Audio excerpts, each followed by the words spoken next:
गेहूँ की फसल में पहली यूरिया के साथ अगर आप ये चीज़ मिला के डालते हैं, बहुत अच्छी गेहूँ की ग्रोथ होगी।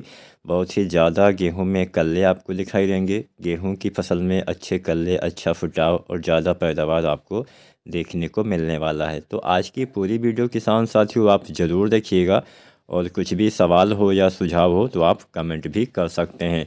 हालांकि बहुत सारे किसान साथी तो पहले यूरिया डाल चुके होंगे, उनके बारे में भी बताएंगे कि वो कल्ले कैसे बढ़ा सकते हैं। सबसे पहले हम उन किसान साथियों की बात करते हैं जो पहली यूरिया डालने वाले हैं। अगर आप पहली यूरिया डालने वाले हैं तो पहली यूरिया 25-30 दिन के आसपास, यानी पहला पानी लगाने के आसपास हम डालते हैं। खासकर यूपी मध्य प्रदेश के आसपास के किसान साथी अभी गेहूं में पहला पानी लगाने वाले होंगे या फिर लगा चुके होंगे।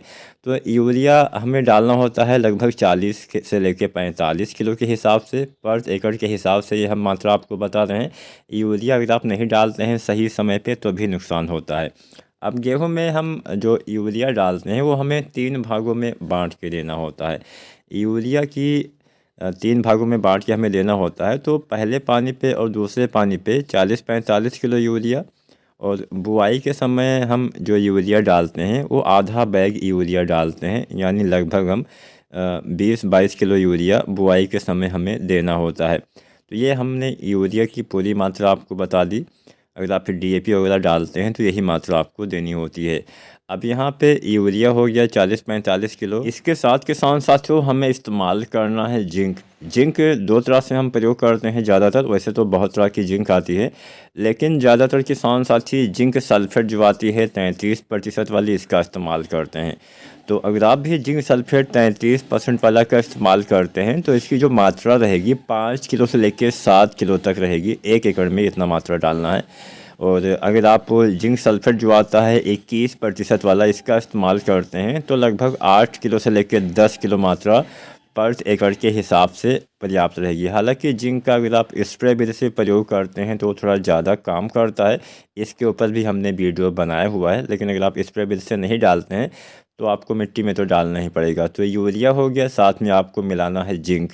अब यूरिया की क्षमता बढ़ाने के लिए हम इसमें मिलाएंगे सल्फ़र। हालांकि जिंक सल्फेट में भी सल्फ़र पाया जाता है, लेकिन यहाँ पे एक बात का ध्यान आपको ये देना है कि अगर आपने बुआई के समय कोई सल्फ़र वाली खाद डाली है, जैसे सिंगल सुपर फास्फेट वगैरह डाला है, तो सल्फ़र लेने की आवश्यकता नहीं पड़ेगी। लेकिन नहीं डाला है तो आपको इसलिए भी डालना पड़ेगा क्योंकि हमारी मिट्टी में जिंक के बाद सबसे ज़्यादा अगर किसी तत्व की कमी है तो हमारे सल्फ़र तत्व की ही कमी है। सल्फ़र की कमी हमारे भारत में बहुत ज़्यादा अब देखी गई है।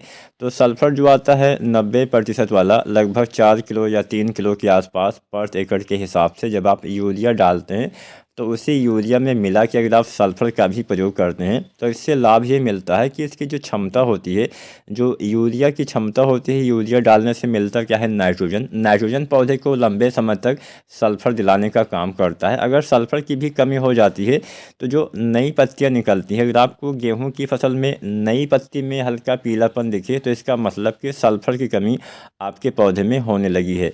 तो सल्फ़र डालने से भी पौधे में हरापन आता है, अच्छे से पौधे में भोजन का निर्माण होता है, अच्छे से कल्ले का फुटाव वगैरह कराने का काम करता है, और ये आपके नाइट्रोजन की क्षमता को काफ़ी बढ़ा देता है। यानी जो आप यूरिया डालते हैं काफ़ी अच्छे से पौधे ले पाते हैं। अब इसका इस्तेमाल कब करना है, सिंचाई के बाद ही आपको यूरिया डालना चाहिए, इस बात का ध्यान देना है। तो यूरिया हो गया, जिंक हो गया, सल्फ़र हो गया। इसके साथ एक चौथी चीज़ आपको मिलाना है, वो है ह्यूमिक एसिड। अब ह्यूमिक एसिड मिलाने से फ़ायदा क्या मिलेगा, क्यों हमें इसका इस्तेमाल करना चाहिए, ये भी जान लेते हैं। ह्यूमिक एसिड के वैसे तो बहुत सारे फ़ायदे होते हैं, मेन फ़ायदे हम आपको बता देते हैं। एक तो जड़ विकास में बहुत सहायता करता है।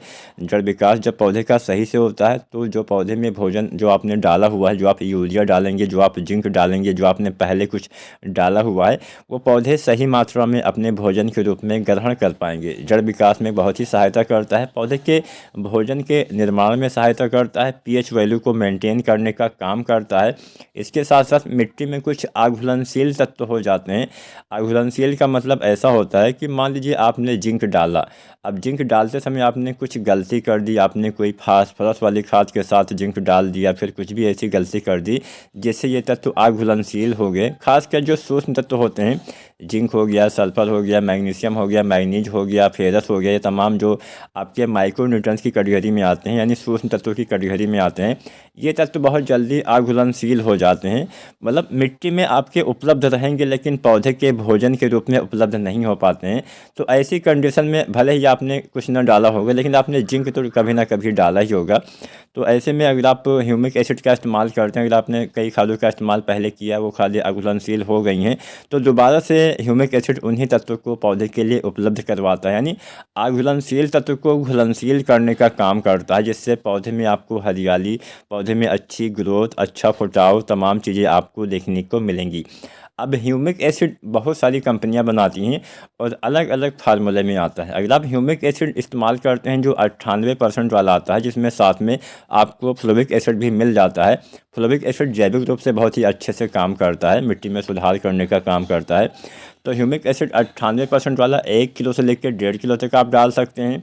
और अगर किसी दूसरी कंपनी का है उसमें कम मात्रा में है तो उस हिसाब से इसकी मात्रा कम ज़्यादा भी हो जाएगी। हालांकि सागरिका वगैरह में भी, जो सागरिका गोल्ड आता है उसमें भी ह्यूमिक एसिड पाया जाता है। तो बस आप पे निर्भर करता है आप कौन सा इस्तेमाल करते हैं और उसमें डोज क्या रहेगी। कंपनी के हिसाब से सबकी अलग अलग डोज होती है। तो अगर आप 98% वाला यूज़ करते हैं तो इसकी आपको 1 से 1.5 किलो मात्रा पर एकड़ के हिसाब से, जब आप यूरिया डालते हैं, जब आप जिंक डालते हैं, जब आप सल्फर डालते हैं, ये चारों चीज़ें आप एक साथ मिला के प्रयोग कर सकते हैं। इनके इस्तेमाल से पौधे में बहुत ही अच्छे से कल्ले का फुटाव होगा, हरियाली आएगी, अच्छी ग्रोथ होगी और आपको बम्पर उत्पादन देखने को मिलेगा। तो उम्मीद करते हैं आज की वीडियो जानकारी आपको अच्छी लगी होगी। वीडियो पसंद आई है तो आप वीडियो को लाइक शेयर कर सकते हैं, अपने किसान भाई के साथ वीडियो साझा करिए और चैनल को सब्सक्राइब नहीं किया है तो SRJ खेती चैनल को आप सब्सक्राइब करिए। धन्यवाद।